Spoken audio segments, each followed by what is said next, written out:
So good evening. Tonight, Norwalk Public Library welcomes ArtScapades, presenting a topic that is very close to my heart, bookscapes, from cover from cover Cover to to, cover to canvas. canvas. Thank you. For centuries, books and reading have served as visual motifs in every artistic genre, from portraits of courtly elites to still lifes, illustrating the incredible power of putting books into art. This lecture looks at a wide range of artists who found innovative and provocative ways to put books, people reading books, and scenes from books into their works. Included are artwork by Michelangelo, Francois Boucher, Winslow Homer, Vincent van Gogh, Henri Matisse, Pierre-Auguste Renoir, Norman Rockwell, Pablo Picasso, Jacob Lawrence, Edward Hopper, and many more. Robin Hoffman and Jody Stifelman of ArtScapades began teaching art appreciation in 1998, and they've presented at libraries, art centers, and museums in Connecticut, New York, Massachusetts, and Florida. So please join me in welcoming Jody today. Uh, Thank you, Cindy. I want to welcome you and thank you to the Norwalk Public Library for having us back. We love being able to continue bringing lectures via Zoom to you. I also always like to thank my partner, Robin Hoffman, as creating these lectures is always a team effort, but if you've been joining us regularly, you know that we take turns presenting them to you. If you do have any questions during the course of my talk, there's a chat box that you can write something in and I'll address them at the end. I don't know how much time we'll have, but we'll do our best.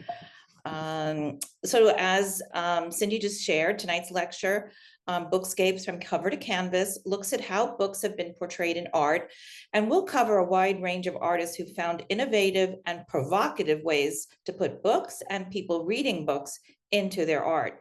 But before we look directly at these artists and their works, I'd like to start with a little bit of background. The history of books and the history of art are intertwined. The footprint of books is everywhere in history, and their visual depiction is quietly but insistently everywhere in art.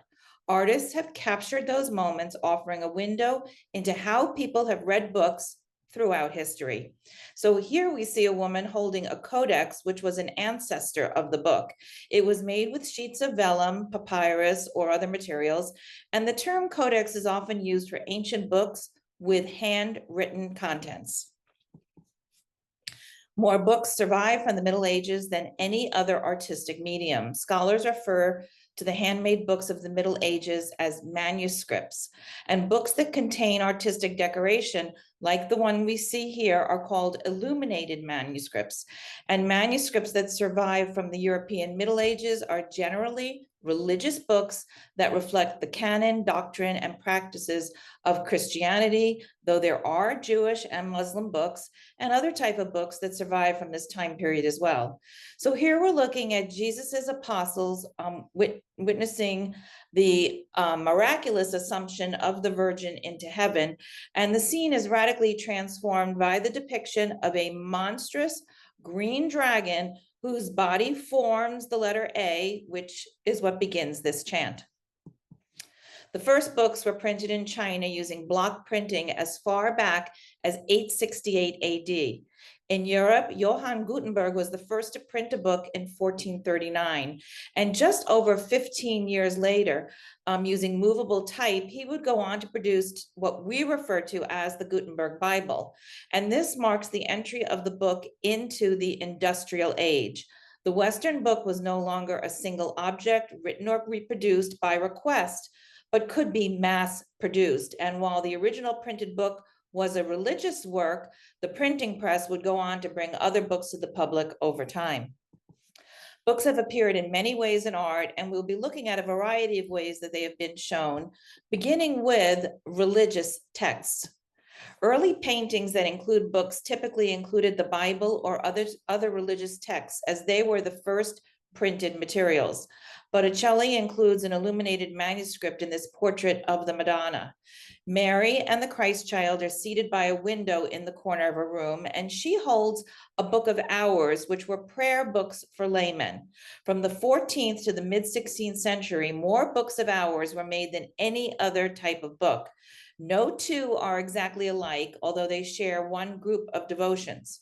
That text, a set of prayers in 8 sections meant to be said at regular intervals throughout the 24-hour day, is called the Hours of the Virgin and is the basis for the term Book of Hours. And here the infant is gazing at his mother while she is absorbed in reading the book. We see what is thought to be the Old Testament in this work, and the work is considered the earliest of Michelangelo's surviving paintings. The painting is unfinished. The black modeling of the Virgin Mary's cloak had not had its final coats of blue, and the angels to the left have barely been started. We don't know why the work was never completed. The Virgin Mary sits on a rock with the Christ child and young John the Baptist next to her. Her right breast is bare, suggesting that she has just been feeding her child, who reaches up to grasp the book she is holding. The book is open at Isaiah 53, which foreshadows Christ's future crucifixion. The Virgin Mary seems to try to hold it away from her baby as if she doesn't want him to discover his destiny. Angels stand on either side, and we can make out the two on the left only by the lines drawn in to mark out the folds in the clothes and by the areas of greenish underpainting traditionally used to balance the pinkish flesh tones that would be painted over them. St. John the Baptist in his camel skin looks out past us, perhaps to suggest his role in preparing the way for Christ's ministry. And the way the figures fill almost the entire panel is similar to a marble relief and reflects Michelangelo's training as a sculptor. Sofonisba Anguissola was one of the first women artists to establish an international reputation. And while she was the best known female painter of the Italian Renaissance, she is relatively unknown in today's art history. Anguissola never sold a single painting. Her earliest works were self-portraits that testified to her modesty, and Anguissola identifies herself in a number of her paintings as a virgin, as female virtue was founded in chastity. Female virtue was also understood to include obedience, modesty, and silence. And here Anguissola shows herself holding a small book which bears the inscription Sofonisba Anguissola, a virgin, made this herself in 1554. The book here is not the Bible, but the small size of the book suggests a devotional book or a book of love sonnets. Either would have been appropriate reading material for a woman of Anguissola's station in life. Now, fast forward 100 years, and Georges de la Tour includes a stack of books as part of his portrait of Mary Magdalene. One of the books on the table is said to be the Bible. Latour often portrayed the same subject with significant alterations in design and mood. We are looking at one of 4 versions he painted of Mary Magdalene. In all of Latour's, she appears in retreat from the world, contemplating the suffering of Christ and her own mortality, symbolized by the skull that appears in each work. Also on the table are a stack of books, which indicates this is an intellectual woman who possesses a depth of understanding and curiosity. The books add to the serious note of Mary's reflections. In front of the books is a cross, and lying flat on the table, the cross could easily be missed, but again, it's there to remind us of Mary's role during the crucifixion and resurrection. By turning her away from the viewer using dramatic lighting and geometric simplicity, Latour created an atmosphere of calm that emphasizes her penitence. Latour was increasingly drawn to candlelight scenes in which a single flame created an atmosphere of otherworldly calm. The Bible appears in this work as well, where a nurse or possibly a nanny, or it's possibly the mother, has fallen asleep exhausted on a large illustrated family Bible, which is open at the start of the book of Amos. The book of Amos is about God's passion for justice, anger with injustice, and judgment as an ongoing part of God's relationship with the people. Laura Teresa Alma-Tadema was an English painter specializing in domestic and genre scenes of women and children. 18 of her paintings were exhibited at the Royal Academy, and her husband, Sir Lawrence Alma-Tadema, which made her a lady, was also a painter. And here Horace Pippin shows the abolitionist John Brown reading the Bible. Studying the lessons in it would later guide his actions in Kansas and at Harper's Ferry in West Virginia. Pippin is considered to be one of the most important Black artists from the generation that immediately followed slavery. Pippin was the first African-American self-taught painter whose work achieved national attention. His subject matter ranged from trench warfare to historical, religious, and genre paintings. The injustice of slavery and American segregation figure prominently in many of his works. Pippin painted 3 works as an homage to the abolitionist John Brown, who, as you know, was a white man who became a martyr for the anti-slavery cause and occupied a special place in African memory throughout much of the 20th century. While the printing press was invented in the 1400s, the first novel was not published until the 1700s. And that first novel is usually credited to have been Defoe's Robinson Crusoe, which was first published in 1719. Reading became more commonplace, and we start to see a wider variety of books being shown in artworks. We also begin to see books being used to show other attributes of people besides their piety. Men began to be shown with books to show their intellect and often their occupation. On the left, we see a man who appears to have been interrupted while reading. He is surrounded by books, papers, and sheets of music, which have been included to clearly give us hints as to his status. The man on the right is looking up from his reading and appears to be actually chatting with the artist. Varro's portrayal of him suggests that the sitter may be one of the artist's close friends or even a family member. While there were changes in how men were portrayed with books, one of the largest changes came about in the depiction of women. Up until the 18th century, women were considered inferior to men, and their role in society continued to be primarily domestic.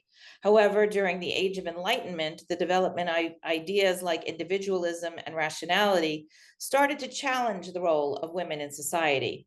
Women found ways to combine the new intellectual movements evolving in the public sphere with their appointed place in the domestic private sphere. For example, women during this period frequently participated in the salon culture. A salon was a social and intellectual gathering of people who would meet at the house of a well-known or intellectually inspirational person to discuss the latest cultural trends, from literature to politics, from art to philosophy. And we can see that women in this work were allowed to participate in and contribute to the discussion. Female authors started to emerge around this time and increased in number over the course of the 18th century. A few women started to publish writings that grappled with the new theories of the Enlightenment and the subordinate position of women in society. Mary Wollstonecraft was a groundbreaking feminist, and you may know her as Mary Shelley's mother, who was the author who wrote Frankenstein. And this portrait shows Mary looking directly towards us, temporarily distracted from her studies. Such a pose would more typically be used for a male sitter. Women would normally be presented as more passive, often gazing away from the viewer. The painting dates to around the time Wollstonecraft published a vindication of the rights of women, which argued against the idea that women were naturally inferior to men and emphasized the importance of education.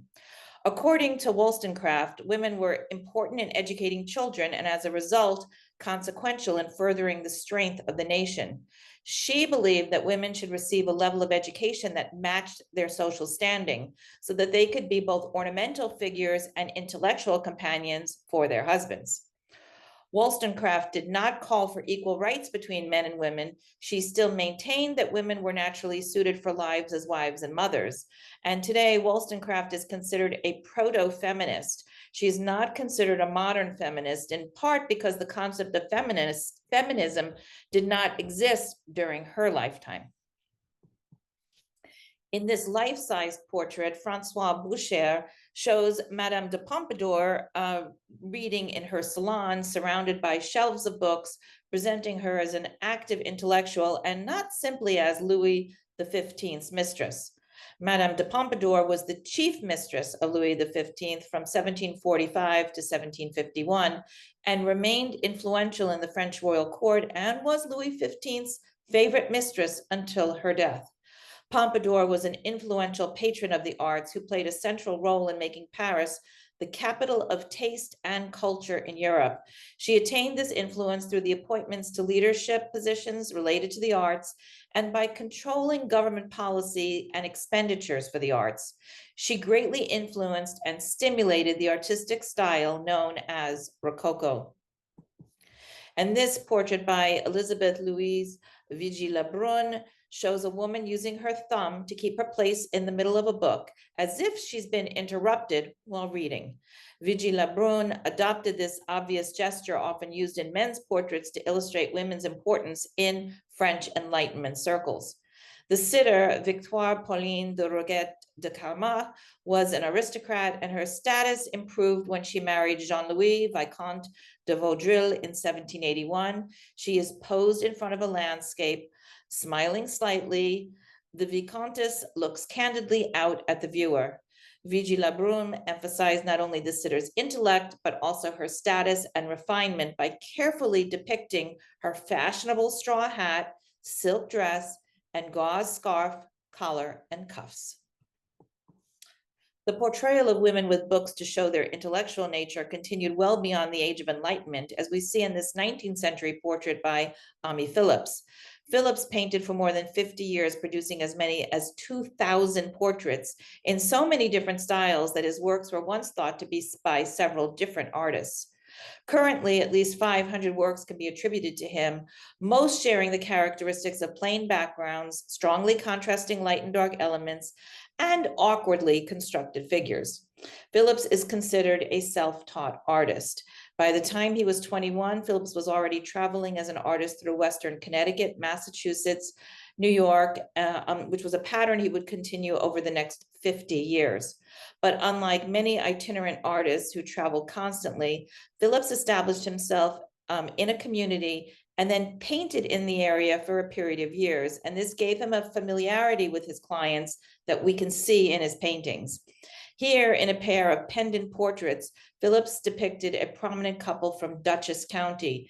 By including a letter in Nathan's hand and a book in Betsy's, Phillips has given us information about the couple. Nathan Beckwith was a land surveyor, and his wife was the sister of Mary Lyon, founder of Mount Holyoke, the first American women's college, and their social status as rural gentry is suggested by their dignified posture and the attractive painted federal style chairs. Now, artists began to branch out from using books to indicate the intellectual interests of women. The Impressionists in particular began to portray leisure activities in their paintings. And in this work, Berthe Morisot shows a woman reading a book for pleasure.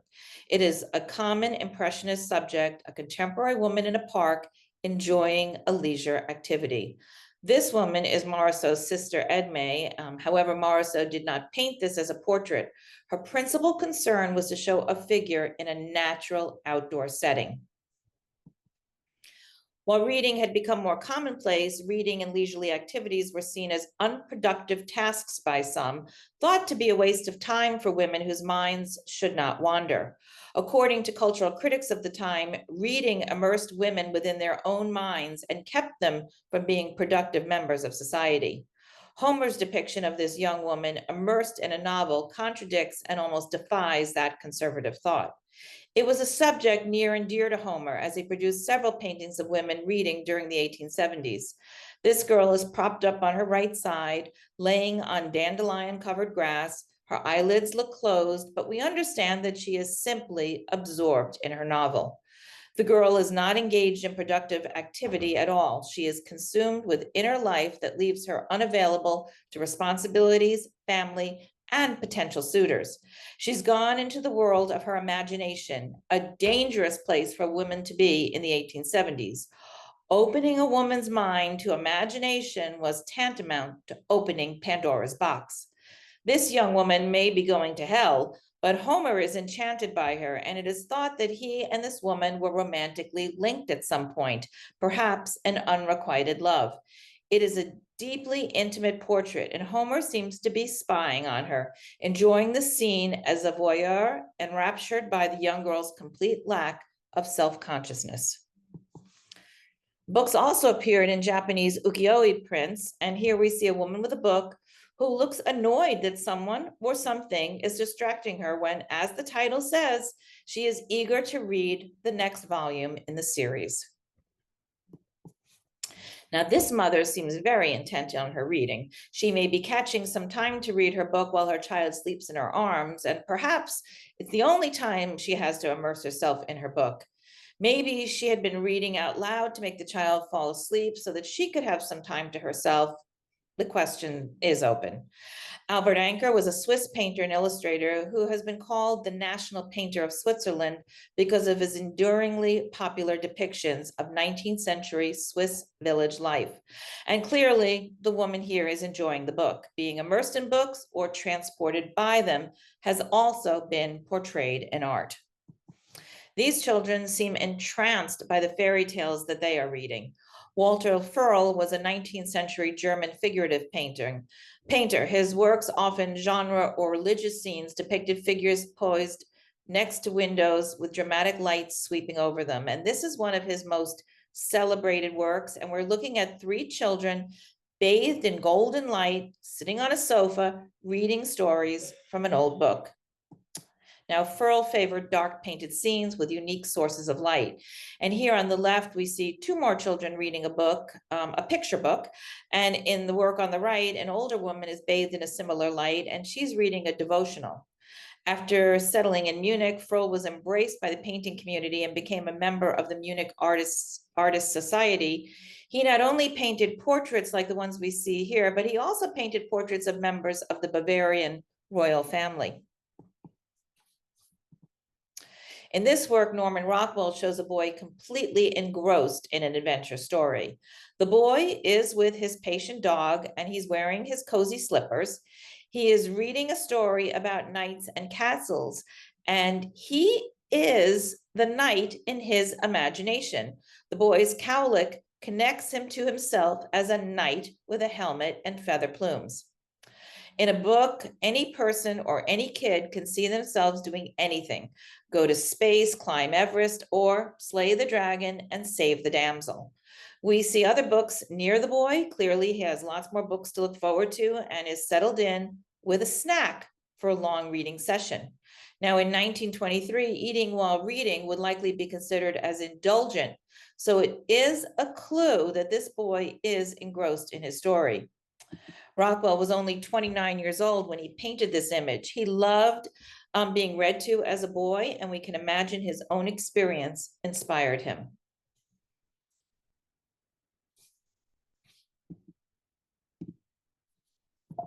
Sorry, what I skipped one. Sorry, I jumped ahead. As the boy in Rockwell's painting was immersed in his fantasy world, here Edward Hopper shows us a woman reading on the train, immersed in her own world. Hopper took an interest in cars and trains. He was drawn to the introspective mood that traveling seems to put into us.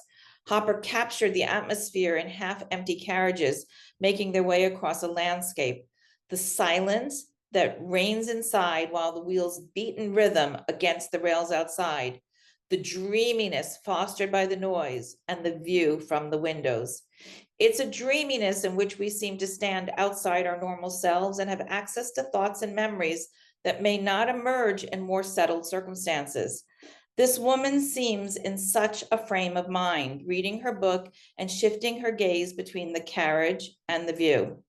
Hopper's people give the impression of being people attempting to escape something. They are involved in themselves and cannot seem to get their lives straight. The fact that this woman is reading is symbolic of isolation. She is immersed in her own world, closed off within herself, escaping into the world within the book. And here Hopper shows 5 hotel guests who've been lured out onto the patio to take in a scenic view, but seem to take little notice of it. The figures crowded into the lower left quadrant observe but remain apart from the natural setting. Only one man emphasizes his differences from the rest. He has seated himself a little behind to concentrate on his book. The others just bask in the sun. The precisely staggered deck chairs and bands of color indicating mountains, sky, and grass create an abstracted environment that veers between a real view and a stage set, as if Hopper were silently replaying a film about the discomfort of city dwellers confronting the vastness of the Western landscape. Now, stark contrasts emphasize eerie expressions, frozen poses, and the formal attire of the guests. But apparently they do not feel warm, for none of them have taken off their jacket or sweater. And evidently they had hoped to impress each other with their fashionable attire, but now no one seems to notice or care.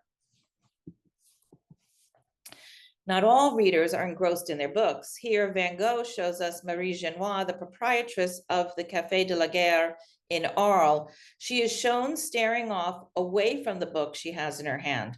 The books in this work are incidental. They don't add any underlying meaning. In fact, Van Gogh painted a companion portrait where he shows Madame Genois with gloves and an umbrella. The composition is the same and the style is very similar, but the books in the latter work have been replaced with the gloves and the umbrella. It's possible that Van Gogh considered the version with the umbrella to be the superior, since he mentioned it in his letters at least 6 times, but never wrote about the one with the books. The woman in this work by Pablo Picasso is not reading either. Among Picasso's most celebrated likenesses of his lover, Marie-Thérèse Walter, Woman with a Book balances sensuality and restraint, enclosing exuberant, thickly applied color in a network of sinuous black lines. The composition pays homage to the neoclassical master of line, Jean-Auguste Dominique Ingres, whose work Picasso had admired since his youth and whose portrait of Madame Montessier Picasso had first encountered in 1921. Resting his model's head on her hand and replacing Madame Montessier's fan with the fluttering pages of a book, Picasso tapped into the eroticism hidden beneath Ingres' image of bourgeois respectability. The serene profile reflected in a mirror at right in Picasso's portrait likewise references its neoclassical precedent, but may also constitute an abstract self-portrait. Here, in a tightly framed composition, 2 geometric female figures gaze out at the viewer, books in hand. The figures on the left lounges, grasping an open book, yet does not look down to read, but rather stares out toward the viewer. The more symmetrical, bald figure on the right stands at a harsh vertical with her book to her chest. The work is based on contrast, counterpoint, and binary rhythm.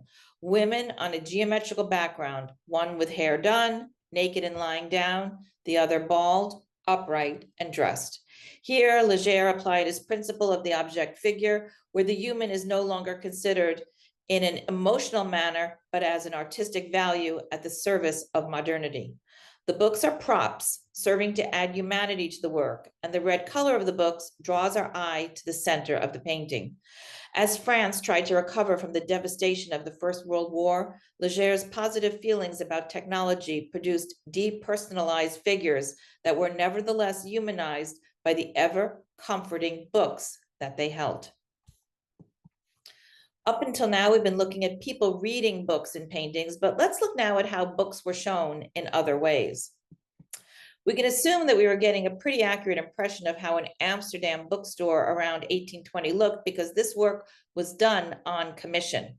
Warner's shop was a meeting place for much of Amsterdam's intellectual society.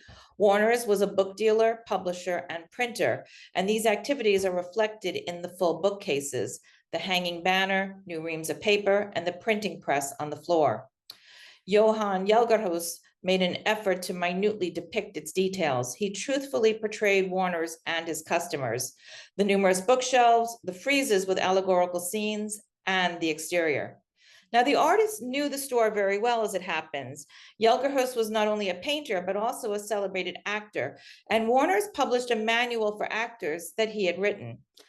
The pronounced perspective of the shop interior makes it look like a stage set with a city view as a backdrop.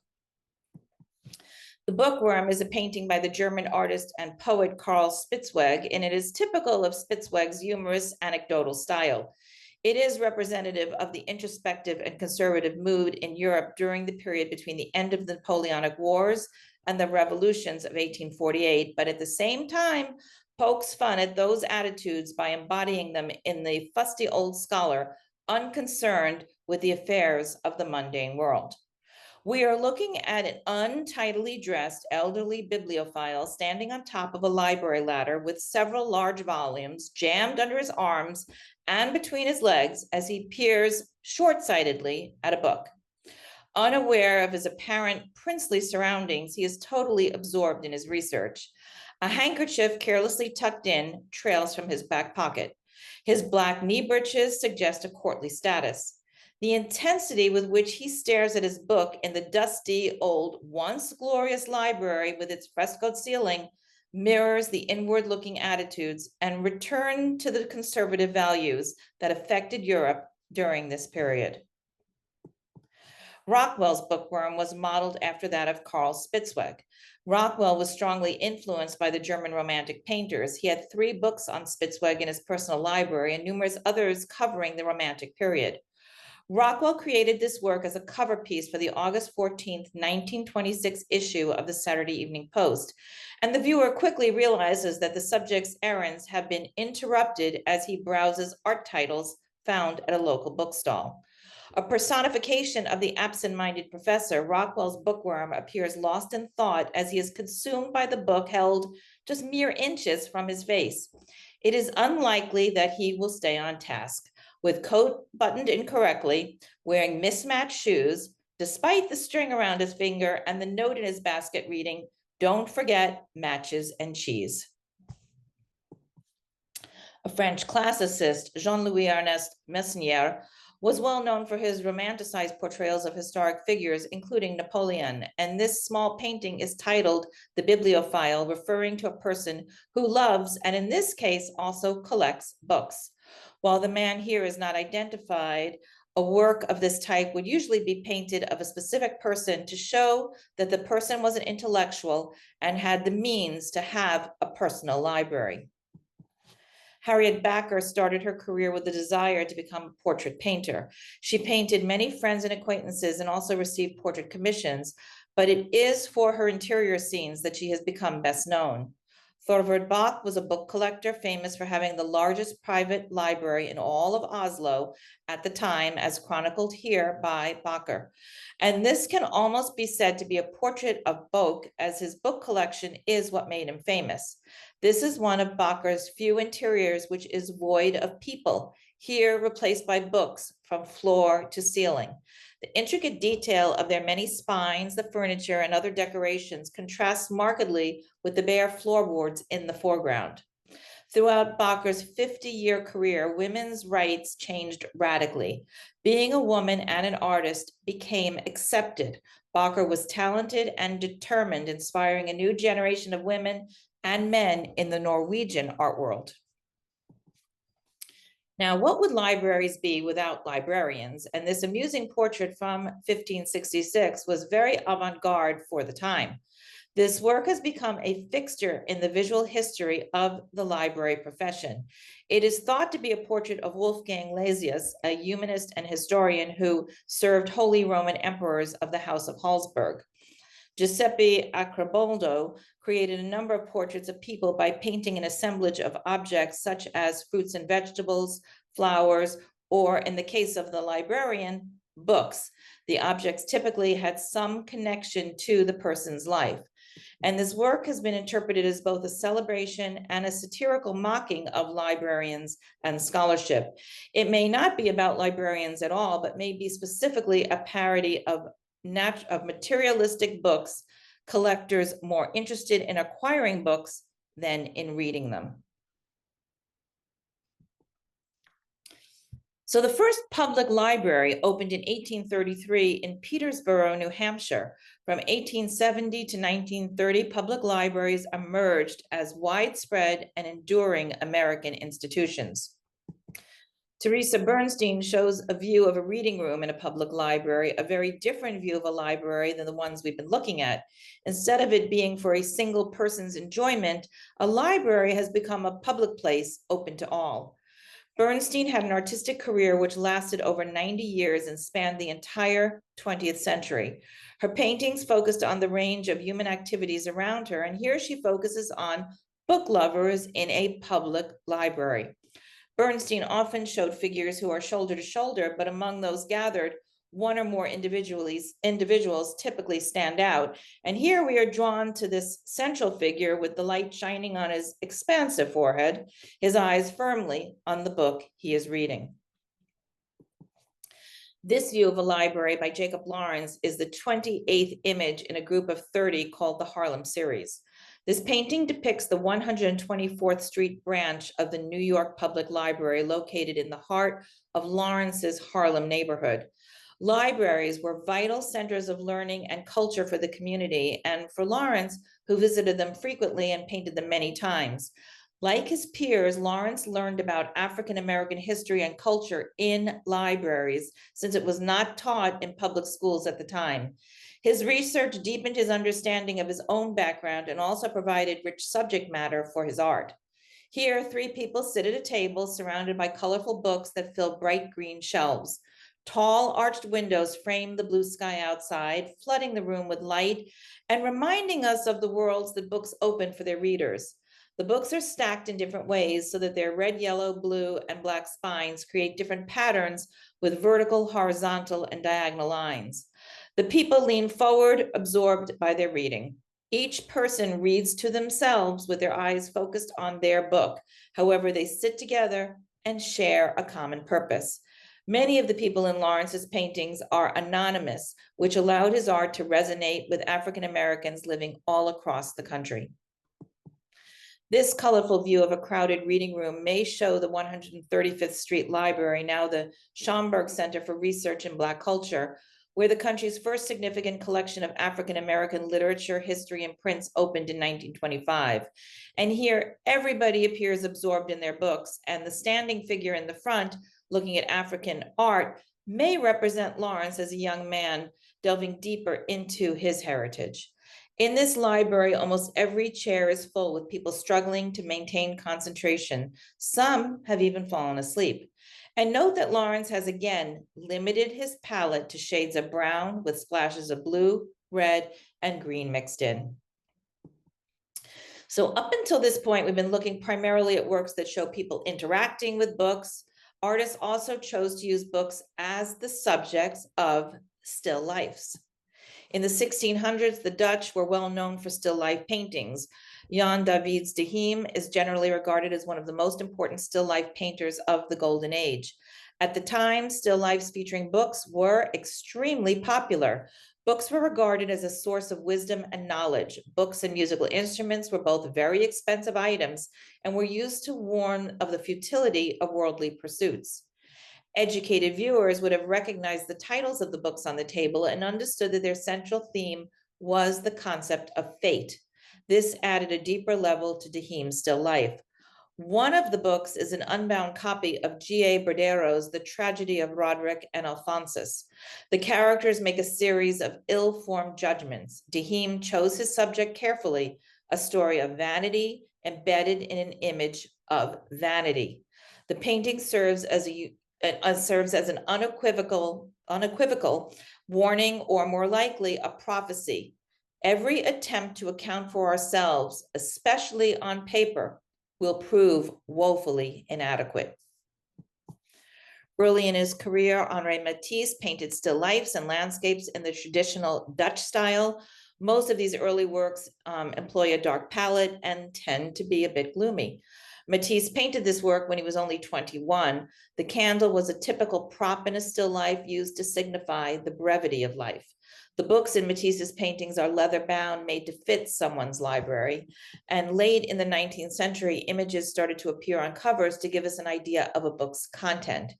This cover, designed by Aubrey Beardsley for the magazine The Yellow Book, is considered today as the first example of commercial cover art and was a major influence in book design in the early 20th century.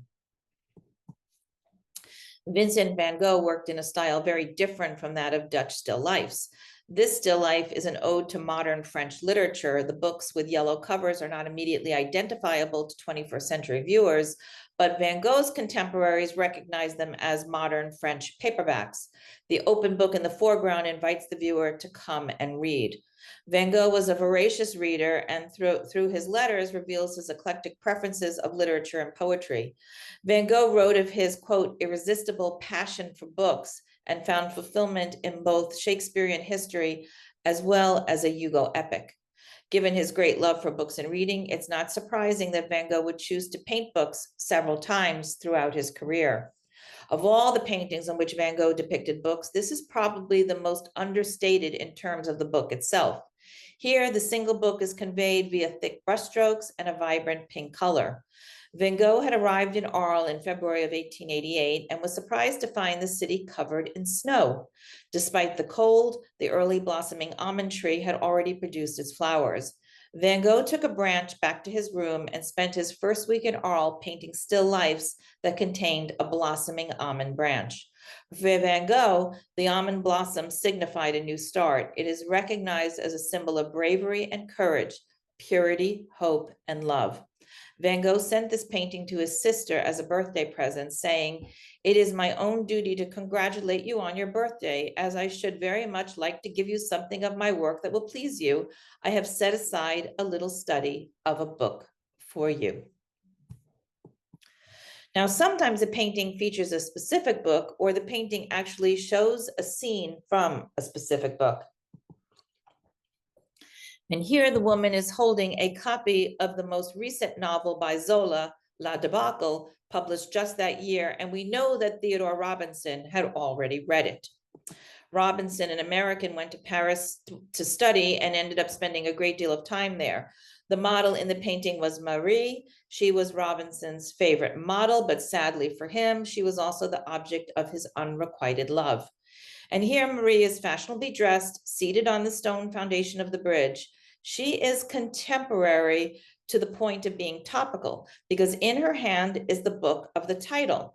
The book recounts the severe defeat of France by Germany in the Franco-Prussian War of 1870. Its scenes of carnage were a far cry from the tranquility that we see in this painting. Now, Robinson's title is a twist on words. Monet's painting of La Debacle clearly identifies the true meaning of the title. La Debacle means the breakup of the ice in spring. Marie's refusal to marry him was Robinson's own debacle and helps to explain why he never returned to France after he left in 1892. This work by Alex Katz also shows a specific book, Shakespeare's Troilus and Cressida, a book about a woman's decisive role in an epic war. In this work, the light is a harsh glare, shining on 5 beachgoers in the Caribbean. The figure in the foreground turns away from us, so we see only the back of his head. The others are self-absorbed, 3 hiding their expressions behind sunglasses. The woman without sunglasses is lost in reading Shakespeare's book. Now, why that book?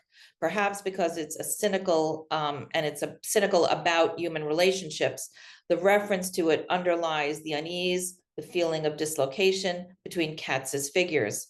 More likely, though, it is because the book contains Ulysses' famous speech about time and fashion. Katz said, "I think style is the content of my painting, and style belongs to fashion. Fashion is the immediate present, and that's what I'm really after."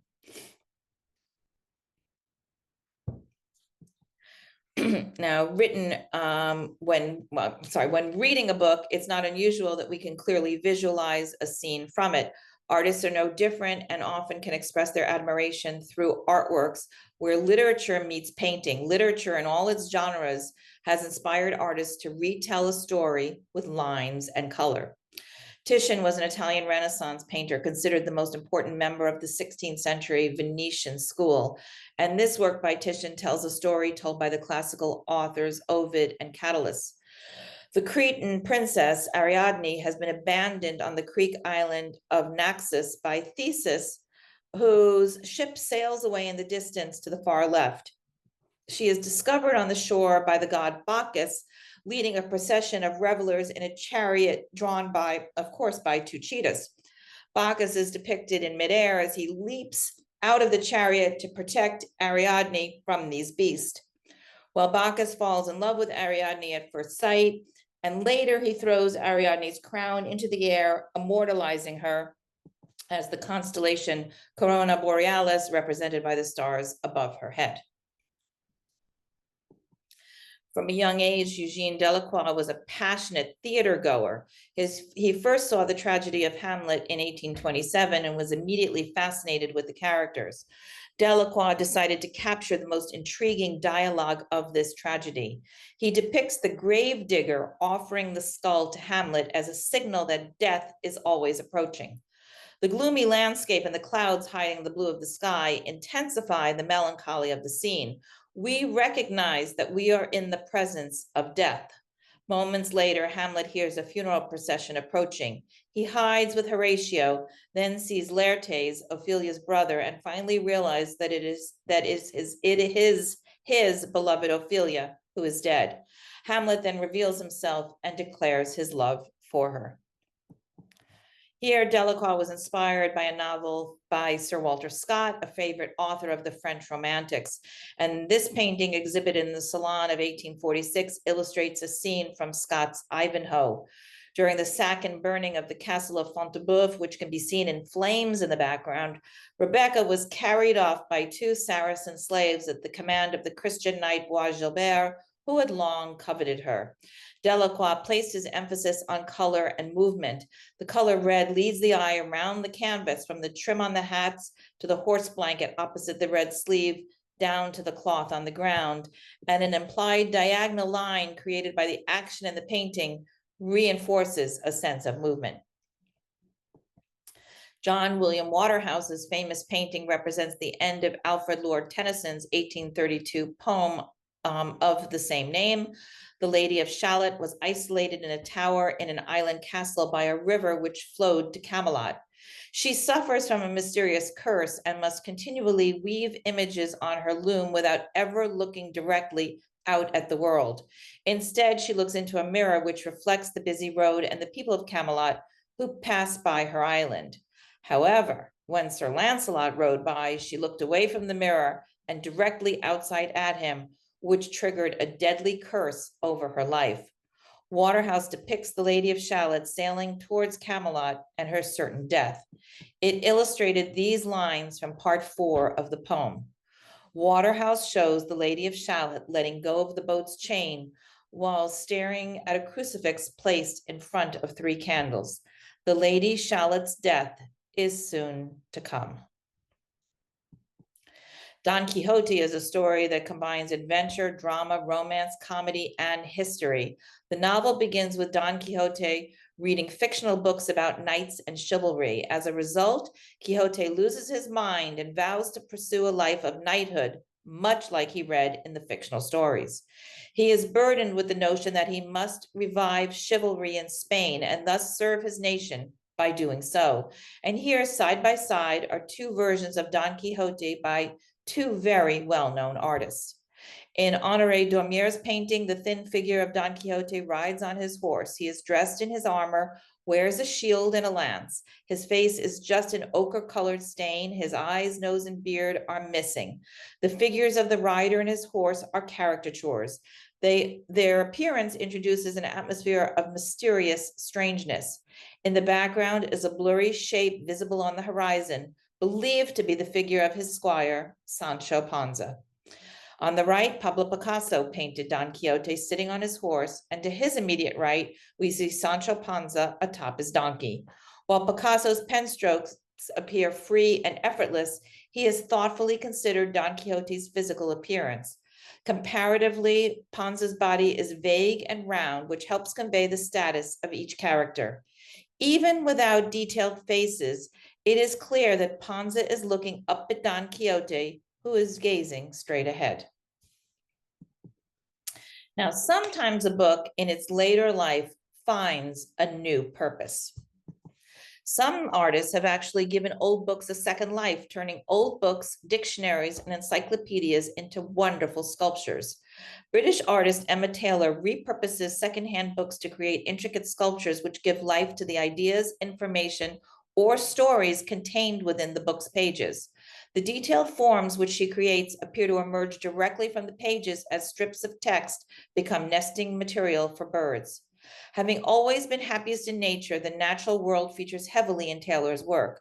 With trees offering a particular fascination, the origin of the paper itself is often referenced as the paper pages are transformed back into ancient trees. Montreal-based Guy Larame's carved book sculptures are worlds unto themselves. Choosing books that may have become obsolete, such as antique encyclopedias, Larame creates highly detailed scenes of mountains, hillsides, lakes, and hidden doorways, all carved into the pages of the texts he begins with. Mountains of disused knowledge return to what they really are, mountains. Larame's symbolic sculptures portray a loss of information both in a literal and metaphorical sense. Larame said that when he was younger, he was, quote, very upset with the ideologies of progress, that despite appearances, our current obsession for changing the forms in which we access culture is but a manifestation of this fascination. Thomas Whiteman's intricate book sculptures are inspired by emotions brought on by obsessive compulsive disorder. Whiteman uses common expressions related to depression and anxiety for his titles, incorporating the physical words into the sculpture itself. To convey the metaphor of this work's title, the sculpture shows a train traveling on a journey that it has become disrupted, leading it to derail from its path. Typography was used on the tracks for the title of the piece, and also type was used for the coal. The coal cart has tipped over and the letters have become mixed up to symbolize the mixed emotions during anxiety and panic. Whiteman's sculptures use the entire book, including the covers and spine. Whiteman has given a physical form to intangible thoughts and feelings that spill out from the pages of the open book. The numerous hours Whiteman spent on each sculpture in order to achieve such detailed and delicate work could be considered its own kind of obsessive behavior. Whiteman's sculptures make us realize how versatile books are and how nice it is to give them a second use. The Idiom Book Tower originally appeared in São Paulo's International Biennial in 1995. It has been standing in the entrance hall of the main building of the Prague Municipal Library for 20 years, and it attracts a lot of attention. Idiom, also called the Column of Knowledge, consists of 8,000 books stacked in a cylindrical pattern with the overlapping style of a Jenga game. A narrow tear-shaped opening creates a 10-foot hole in the side of the tower. The colorful spines of the various books create a rainbow pattern on the outside, while on the inside, the well-worn yellow-tinged pages of the books cast a warm glow. In the tower's interior, a mirror has been placed on the tower's floor, and another mirror caps the ceiling, and both mirrors create an infinity effort. The stacks of books seem to climb and descend endlessly in both directions around the reflection of the visitors themselves. Now, Alicia Martin is a Spanish artist who often recycles old books to create artwork. And Martin's sculptures called biografias, which translates to biographies, have been installed in Madrid, The Hague, Cordoba, Linz, and Valencia. Each sculpture shows books pouring out a window like a burst of water from a giant hose, sorry. Martin uses approximately 5,000 books sprawled out around and atop one another, fixed to a wire frame, and there you see her putting it together. By constructing the curving towers with a rather free and disheveled exterior while maintaining a sturdy core, the book's loose pages are free to blow and rustle in the wind, allowing the piece to become further animated. And Martin often places her gravity-defying forms in environments that are vulnerable and exposed to elements. Her works emphasize that we are living in a time when technology is causing a cultural shift in our acquisition and perceptions of literature. Now, the Last Bookstore is the largest new and used bookstore in California and is located in an old bank building. Bargain hunters and hashtag bookstagrammers alike pilgrimage to the local to the Last Bookstore in downtown Los Angeles. The bookstore contains a famous book tunnel and an unexpected nooks to explore that offer the perfect place to get lost in a book. The space has doors that go nowhere, time travel portholes looking into artwork of the cosmos, hidden pathways that lead into secret bank vaults, and a glowing tunnel of paperbacks. And don't forget to look down. The ground is covered in pennies. Books are everywhere, including at your last stop, which is the checkout desk, which is made entirely of books. And sometimes authors find more depth to a painting in a story that they want to tell. Tracy Chevalier, the author of Girl with a Pearl Earring, first saw the Vermeer painting that inspired her novel when she was 19 years old. And struck by the colors as well as the expression on the girl's face, Chevalier stood in front of the painting for hours and bought a poster of it on her way out. Chevalier imagined what might have happened as the painter worked on his canvas and wrote this very well-known book, which you may know was also turned into a movie. And Chevalier isn't the only author to use a painting as a jumping off point. In many ways, she is part of a genre. There are many more books based on iconic paintings, sketches, and artists, and these are just a handful of some of the most popular. And if this lecture has intrigued you to want to read more about books and art, The Art of Reading is just one of many books that have addressed this topic. So I thank you for joining us for Bookscapes. If you would like a list of where some of the works mentioned in this lecture can be found within driving distance, and there's not too many, but we always try to include some. You can email us at info@artscapades.com. Please include that you are asking for the list for Bookscapes.